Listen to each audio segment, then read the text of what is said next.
Today, we've got a battle of the best. I'm going to be putting two meta weapons against each other and seeing how they compare in our search for the best gun in Modern Warfare 3. As always, not everything I say may be 100% accurate because I'm using all the information from the gunsmith, but my overall opinion will be based on the performance of the guns with no attachments to give them each the fairest chance. Let me know which guns you want to see next and let's get right into it. First up, we're going to run the MCW, which is my personal favorite, solely for the fact that it was the ACR in the original Modern Warfare 3 and just so happens to be the first gun I ever got gold. Aside from the nostalgia factor, this gun is still gnarly. Although it's not quite as good as it was before it was nerfed, it's still a strong contender for the throne, although I'm not one to believe in monarchies.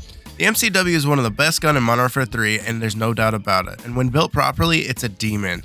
To start it off, the damage overall is decent, although unless you land at least 2 headshots, it's going to take you 5 bullets to eliminate someone, which isn't the best, but it's comparable to many other guns in game. The MCW has a 44 damage headshot, along with doing 37 damage to the upper torso, followed by 34 in the lower half of the body. I'm not sure what the stats were for damage before it was nerfed, but it was almost always a 4-shot from what I can remember.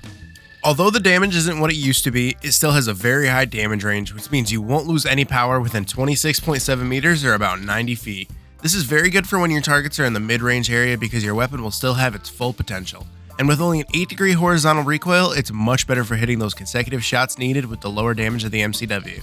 The minimum damage range for this gun is 45.2 meters or about 150 feet, so anybody outside of that range will take a few extra rounds to take down, but it's unlikely that will be a determining factor in how you use the gun.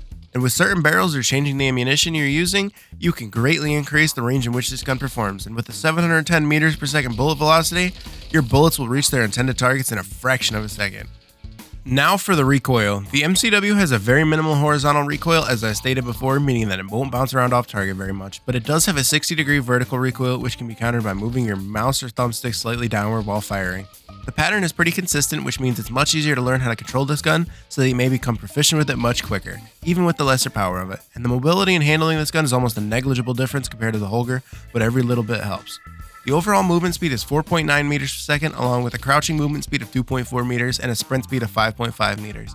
The sprint speed is identical to that of the Holger, but every other movement stat is just a tiny bit quicker on the MCW. Both guns do have a very slow strafe speed, with the MCW allowing you to move only 2.9 meters per second while aiming down sights. The handling of the MCW is slightly faster as well, other than the Holger having a slightly faster weapon swap speed. The ADS speed of the MCW is 240 milliseconds with a sprint to fire speed of 220 milliseconds, and the time it takes to reload is just shy of 3 seconds. These numbers are all very similar to the Holger, but overall the MCW definitely wins in the handling category. Although the difference is so minor, the true winner will be defined by raw power, which was crudely ripped away from the MCW in recent patches, even though it may have been deserved because every single sweatlord was using this gun far too often.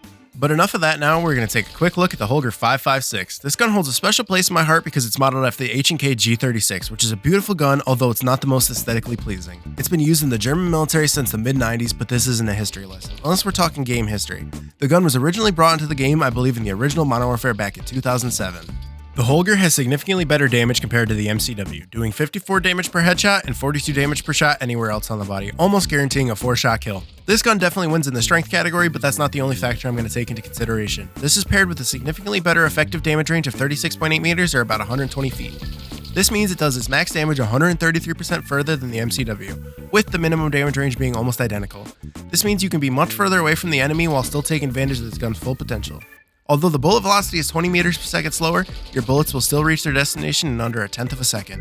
The Holger definitely loses in the category of recoil control, but not by much, and with certain attachments you can compensate for the heightened recoil of this gun. The horizontal recoil for the Holger is almost triple that of the MCW, being just under 22 degrees per second, but the vertical recoil is almost identical. The recoil pattern does make it significantly more difficult to stay on target, especially at longer ranges, but as I've said before, you can learn to counter the recoil quite easily with practice and using the right attachments. And the fire rate of the Holger is about 150 rounds per minute slower than the MCW, so it's a little easier to keep sights on target between rounds. The mobility and handling is definitely a little slower, but almost a non-existent difference between these two weapons, with the Holger swap speed being 67 milliseconds faster. The movement speed of the Holger is 4.8 meters per second and a 2.4 meter crouch walking speed, both of which are just 0.1 meters per second slower than its counterpart, as well as a 2.8 meters per second strafe speed, which as I've said is fairly slow, especially if you're trying to move for cover while aiming at your enemies. You're about to look like a slug running for cover if you're providing resistance at the same time. The ADS speed of the Holger is 260 milliseconds alongside a 231 millisecond sprint to fire speed, which is just 11 milliseconds slower than the MCW, so it's a very minor decrease in overall handling, but I definitely enjoyed the Holger 5.56 greatly when using it, and I can see why these two are considered some of the best guns in game. This is honestly one of the most difficult decisions I've had when choosing a winner, but I may have to give the crown to the Holger just because it seems to take enemies down a little faster and has a little more stopping power, although the MCW feels much smoother and has better handling. So let me know which is your favorite, and don't forget to hit that subscribe button. And until next time, peace out.